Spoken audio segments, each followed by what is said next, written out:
लगातार तू घंटियां बजाए जा रहा है, जरा घंटी की तरफ भी देख लेता।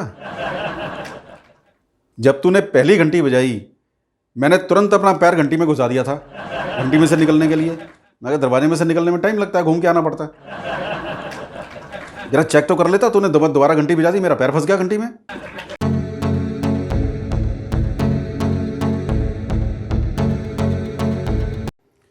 प्रणाम, आप सभी का स्वागत है। मेरा नाम परवीन जैन है। मैं ये आपको अपना परिचय नहीं दे रहा हूँ, बल्कि खुद ही याद कर रहा हूँ अपना नाम, ताकि रट्टा लगा रहा हूँ, ताकि मैं भूल ना जाऊँ। होता है कभी कभी भूल जाता आदमी, कुछ भूलना भी एक बीमारी है, और भूलने से कई समस्याएं भी पैदा हो जाती हैं। कोई बड़ी बात नहीं है। वो मेरा एक दोस्त है, बड़ा दुबला पतला सा है। भाई साहब, उसकी बीवी बड़ी तेज तर्रार है। उसको पता नहीं किसने बता दिया कि अंडे जो होते हैं वो शाकाहारी भोजन है।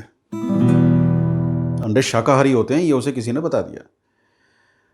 अब उसको सनक चढ़ गई कि मुझे तो अंडे खाने हैं। भाई साहब, वो पहलवानों की तरह दूध में अंडे घोल के पी जाती है, उसको हजम भी हो जाते हैं। अब कच्चे अंडे घोल के पीती है दूध में। उसका ये आलम है, अब वो डोले दिखाती है अपने मेरे दोस्त को। मेरा दोस्त बड़ी दहशत में है भाई साहब। एक के मारे दो मर जाएं, तीसरा दहशत से मर जाए। एक दिन की बात है कि उसने सुबह सुबह मेरे दोस्त को फरमान जारी कर दिया, अंडे लेके आओ। अब दोस्त की हिम्मत कहाँ के ना करते। वो वैसे ही 24 घंटे दहशत में रहता है। वो जिले लाही का जैसे ही तामील हुआ, वो निकल लिया अंडे लेने। वैसा उसे ध्यान ही नहीं रहा कि सुबह 5 बजे का टाइम है और दुकानें भी खुली नहीं है। अब वो घूम रहा है इधर उधर, अंडे कहीं नज़र नहीं आ रहे। दुकानें खुली हों तो अंडे नज़र आए, कोई चीज़ ले बंदा। अब परेशान, अब क्या करे समझ भी नहीं आ रहा। कंफ्यूज हो गया बंदा। इस कंफ्यूजन में उसे ये भी ध्यान नहीं रहा कि वो अंडे लेने आया है या अंडे उसे देने को बोला गया है। अब परेशान हालत में वो, उसकी हालत पतली हो गई और वो रोने जैसा हो गया। ना कहीं फ़ोन कर सकता है, ना घर आ सकता है। वो सड़क के किनारे बैठ गया, रो रहा है बेचारा बैठा हुआ। इतने में पुलिस की गाड़ी आती है, पेट्रोलिंग चलती रहती है पुलिस की गाड़ी आ रही है उधर से।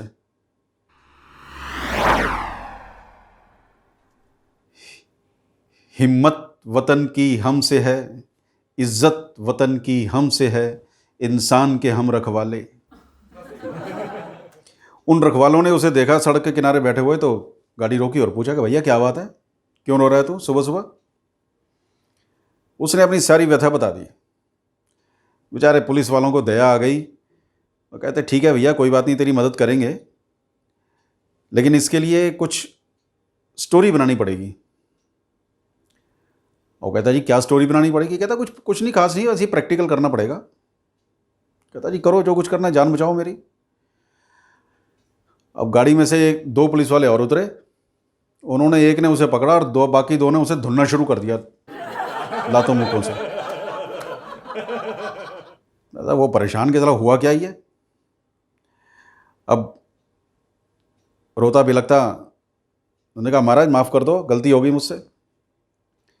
पुलिस वाला कहते चल निकल यहाँ से। जैसी आदत होती है पुलिस वालों की, मारा पीटा और उसे कहा चल निकल यहाँ से। वो 4 कदम चला होगा, पुलिस वालों ने पीछे से गाड़ी ठोक दी। वो बेचारा सड़क पे गिर गया, छोटी मोटी चोट लग गई। तब दौड़ के पुलिस वाले आए, उन्होंने उठाया उसे कि भैया यही स्टोरी थी, यही प्रैक्टिकल था, चल तेरे घर चलते हैं तेरे को छोड़ने। कुछ तो सबूत होना चाहिए ना। ऐसे ही जाके कुछ भी बोल देंगे तो बात बनेगी नहीं ऐसे। अब घर पहुंचा, बीवी को बताया गया कि देखो जी इसके हाथ में अंडे थे, 2 बदमाश थे, उन्होंने गाड़ी की टक्कर मारी इससे और इसका पर्स और मोबाइल भी छीन के ले गए, अंडे वंडे सारे वहीं फूट गए। अब उसने जैसे ही पर्स और मोबाइल की बात सुनी, उसने अपनी जेब की तरफ देखा, ऐसे हाथ लगाया, और पुलिस वाले की तरफ देखा, पुलिस वाले ने आंख मारी। समझ गया बेटा तेरा पर्स और मोबाइल गया। चलो कोई बात नहीं, जान तो बची आज। अब चोट की तीमारदारी हो रही है, बीवी उसकी स्पेशल खातिर कर रही है। अब वो बेचारा, अब वो सोचने लगा, क्योंकि बीवी कहती तुमसे एक काम नहीं होता यार, क्या है तुम एक अंडे लेने भेजा था, उसी में पंगा हो गया तुम्हारे साथ। अब वो भाई सोच रहा है बैठा हुआ कि मुझे लगता है कि मैं एक बहुत बड़ा अंडा हूं, ये औरत कब मुझे आमलेट बना के खा जाएगी पता नहीं, कब दूध में घोल के पी जाएगी पता नहीं। हो सकता है किसी दिन ये ऊपर बैठ जाए मेरे और एक चूजा निकाल के मेरे हाथ में दे दे, मेरा चूजा बना देगी ये, नहीं छोड़ेगी। देखो जी, अगले का डर जायज़ है, कोई गलत नहीं सोच रहा वो। अच्छा, ऐसी बातें होती रहती हैं। एक बार की बात है कि मैंने किसी को फ़ोन मिलाया, मैं अपनी टेंशन में था, भूल गया किसको फ़ोन मिलाया, घंटी बज रही थी, मैं अपने उधेड़-बुन में लगा हुआ हूँ। उधर से एक भारी भरकम आवाज़ ने फ़ोन उठाया। मैंने कहा जी आप कौन बोल रहे हैं? अच्छा, नॉर्मली क्या होता है कि आदमी कहता है कि जी भाई साहब आपने नंबर मिलाया है, आप बताओ किससे बात करनी है। लेकिन वो बंदा कुछ अलग ही टाइप का था। उसने सीधे ही कहा कि अपना एड्रेस दो, आके बता देंगे आपको कि हम कौन हैं, याद दिला देंगे आपको। मैंने कहा भाई साहब मैं भूल गया हूँ, जरा आप मेरी मदद करो, बता दो। कह तो रहे हैं एड्रेस दे अपना, या तो सब कुछ याद आ जाएगा या सब कुछ भूल जाएगा। बाद में पता चला कि वो किसी गांव में नंबर मिल गया था मेरा, वहाँ का कोई बाहुबली था और कुछ ही दिन पहले पंचायत का चुनाव हारा था। बेचारा पहले ही खुंदक में बैठा हुआ था, मेरे से क्या ठीक से बात करता। ऐसे किस्से होते रहते हैं ज़िंदगी में, आपके साथ भी होते रहेंगे। अब फ़ोन की बात पे याद आया कि एक बार मेरे पास किसी का फ़ोन आया, कहता भाई साहब फलाने आदमी से बात करनी है, नाम लिया उसने, खैर जो भी। मैंने कहा भैया वो आदमी तो यहाँ नहीं रहता है, आपने गलत नंबर मिलाया है, रॉन्ग नंबर है। मैंने फ़ोन काट दिया। तुरंत उसका दोबारा फ़ोन आया, कहता जी उस फलाने आदमी से बात कराइए। मैंने कहा भैया ये रॉन्ग नंबर है, वो नंबर नहीं है जो आप मांग रहे हैं, आप गलत नंबर मिला रहे हैं, आप ज़रा चेक करिए। अब मैंने फिर फ़ोन काट दिया। ऐसा 2 मिनट बाद उसका फिर फ़ोन आ गया। मैंने कहा भाई क्यों परेशान कर रहा है, क्यों दुखी कर रहा है तू? ये वो नंबर नहीं है, यहाँ इस नाम का कोई आदमी नहीं रहता है, तुम अपना नंबर चेक करो। मैंने फिर फ़ोन काट दिया। भाई साहब वो नहीं माना, उसे यकीन नहीं हुआ। 5 मिनट बाद उसका फिर फ़ोन आया। मैंने कहा ये बंदा ऐसे नहीं मानेगा। कहता जी उनसे बात कराओ, आप बात क्यों नहीं कराते? मैंने कहा हाँ याद आया, वो हमारे पड़ोसी हैं, मैं बात आपकी करा देता हूँ, लेकिन उनके साथ हमारा एक समझौता है। कहता जी क्या समझौता है? मैंने कहा वो हमारे लिए ग्राहक लाते हैं और हम उन्हें कमीशन देते हैं, आप वही ग्राहक तो नहीं है? कहता जी कैसा ग्राहक, क्या बेचते हैं आप? मैंने कहा हम शुरू से आखिर तक का पूरा ठेका लेते हैं, कोई शिकायत का मौका नहीं देते, सारा काम करके लाते हैं हम। कहता जी किस चीज़ का ठेका लेते हैं? मैंने कहा भैया हम शमशान की बुकिंग करते हैं, आप एक से ज़्यादा कराओगे तो 40% डिस्काउंट दे देंगे आपको। वैसे उसे डील पसंद नहीं आई, उसने डील मुझे लगता है कैंसिल कर दी, तभी फ़ोन काट दिया। बात तो करता अगला, हम डिस्काउंट बढ़ा देते, डील कैंसिल करने की क्या ज़रूरत थी ऐसे में? ऐसे ही है भाई साहब, लोग सोचते नहीं हैं कई बार, दूसरे की भी व्यथा होती है, सोचना चाहिए। ऐसे में डील कैंसिल करने वाली क्या बात थी, बुकिंग करा लेता, अब नहीं आती काम, बाद में काम आ जाती। अच्छा, ये जो भूलने की बीमारी है, तो ज़रूरी नहीं है कि इंसानों में ही हो, ये ऑनलाइन भी मिलती है। आप गूगल मैप चलाइए। अब गूगल मैप में क्या होता है कि जो रूट उसमें सेट किया हुआ है वो उसी रूट पे चलता है। एक बार मेरे मन में आया, मैं अपने घर आ रहा था, घर से मुश्किल से 1-1.5 किलोमीटर दूर होऊंगा मैं। अब दूर था तो मैंने सोचा, मैं कहा चल यार, लाल बत्ती पे खड़ा हुआ था, मैं कहा चल यार गूगल मैप चला ले, देखते हैं इसकी डायरेक्शन में चलते हैं आज। अब डायरेक्शन में क्या जाना था, मैंने जैसे गूगल मैप चलाया उसने अपना बोलना शुरू कर दिया लड़की ने, ये आप इधर से जाइए, आप इधर से टर्न करिए, ऐसे करिए। मैंने कहा ठीक है। अब हमें तो आदत है अपने शॉर्टकट रूट से ही जाने का, डेली जो सेट रूट है हम तो उसी से जाएंगे। मैं अपने शॉर्टकट रूट से गाड़ी मोड़ी, आ गया। अब वो बार बार कहे जाए आप यहाँ से दाएं मुड़िए, आप यहाँ से दाएं मुड़िए। अरे भैया, मैंने अपनी गाड़ी अपने घर के आगे लाके पार्क कर दी, वो तब भी उसकी रट वही लगी हुई थी कि आप यहाँ से दाएं मुड़िए। अब यार दाएं बिल्डिंग है, गली बंद है, मैं किसकी बिल्डिंग में घुस जाऊँ ऐसे गाड़ी लेके? हद तो भाई साहब तब हो गई जब मैं गाड़ी से उतर के सीढ़ियों तक आ रहा था, तब भी वो उसका रिकॉर्ड चालू था क्योंकि मोबाइल में चल रही थी, मोबाइल हाथ में था मेरे। वो कहते यहाँ से दाएं मुड़िए। अब बताइए सामने बिल्डिंग में मैं कैसे घुस जाऊँ पड़ोसन के घर में? शाम का वक्त है, पड़ोसी भी मारेगा, पड़ोसन भी मारेगी, बीवी अलग मारेगी। ये गूगल वाली पिटवाएगी भाई साहब, ध्यान रखिएगा। आप भी फंस सकते हैं किसी दिन, तबीयत से पिटवा देगी आपको, मैं बता रहा हूँ आपको।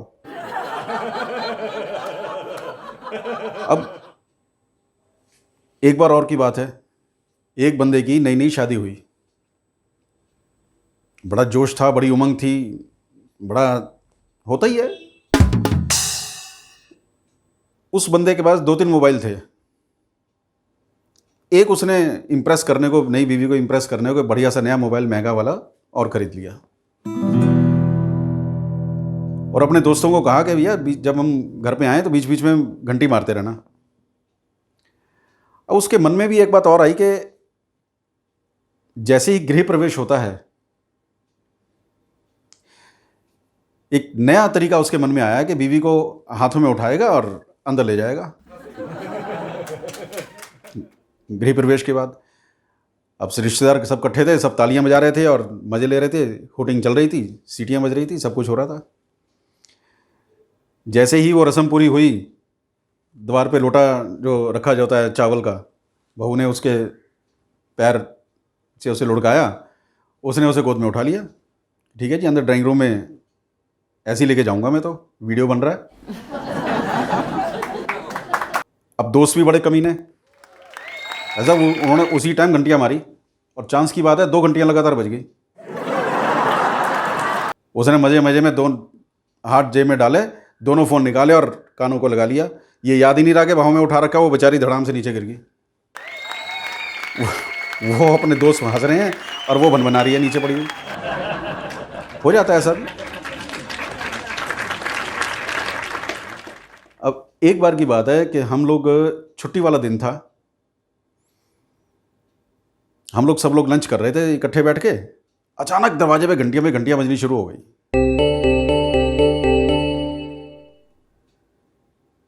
अब घंटियां बजनी शुरू हो गई तो पता नहीं कौन है भैया, ऐसी कौन सी आफत आ गई क्या। मेरा बेटा उठ के जाने लगा, कहता भी जरा देखूं कौन है। मैं कहा नहीं तू बैठ, मैं चेक करता हूँ कि है कौन महानुभावी है। दरवाज़ा खोला तो पता लगा जी बीवी ने कुछ ऑनलाइन सामान मंगवाया था, वो डिलीवरी बॉय था। मैंने उसे कहा, मैं कहा भैया लगातार तू घंटियां बजाए जा रहा है, जरा घंटी की तरफ भी देख लेता। जब तूने पहली घंटी बजाई मैंने तुरंत अपना पैर घंटी में घुसा दिया था, घंटी में से निकलने के लिए। मैं कहा दरवाजे में से निकलने में टाइम लगता है, घूम के आना पड़ता है, जरा चेक तो कर लेता। तूने दोबारा घंटी बजा दी, मेरा पैर फंस गया घंटी में। यार हद करता है तू। तो शुक्र है मैंने सिर नहीं घुसाया, मतलब मैं तो बिना सिर के कैसे आता, पैर अभी भी फंसा पड़ा मेरा वहाँ, बिना पैर के आया हूँ। तो ऐसा भाई साहब छोटी छोटी बातें कभी हो जाती हैं, इसमें बुरा मानने वाली बात नहीं है। मैंने नहीं माना तो आप क्यों मानोगे। अब एक सच्ची घटना आपको बताता हूं आखिर में, बिल्कुल सच्ची घटना है, वाकई मेरे साथ बीती हुई है, बहुत छोटी सी बात है। मेरा फ्लैट फ्लोर नहीं, फ्लैट 2nd फ्लोर पे है। अब ये मत समझ लेना मेरा फ्लोर जो है 2nd फ्लैट में है, मेरा फ्लैट 2nd फ्लोर पे है। अब हुआ क्या कि एक बंदे ने घंटी बजाई, मैंने दरवाज़ा खोला। वो बंदा पूछता कि भाई साहब ये ग्राउंड फ्लोर यही है? मन में तो आया कि बंदे को घसीट के ऊपर ले जाऊं छत पे और कहूँगा यहाँ से कूद जा और फिर ग्राउंड फ्लोर आएगा। फिर मैंने उसे ठीक ठीक बता दिया, मैंने कहा यार इसका भरोसा कुछ नहीं है। जो आदमी 2nd फ्लोर पे अगर ये पूछ सकता है कि ग्राउंड फ्लोर कौन सा है, वो सच में कूद गया तो फिर क्या करेंगे? तो ऐसी घटनाएं ज़िंदगी में हो जाती हैं और मज़ा बड़ा आता है ऐसी घटनाओं में। अब जैसी मैंने आपसे शेयर करी है, मुझे कहने में मज़ा आ रहा है, आपको सुनने में मज़ा आ रहा है। ऐसी कुछ और घटनाएं जैसी नज़र में आएंगी आपके सामने फिर प्रस्तुत होऊंगा मैं। प्रणाम।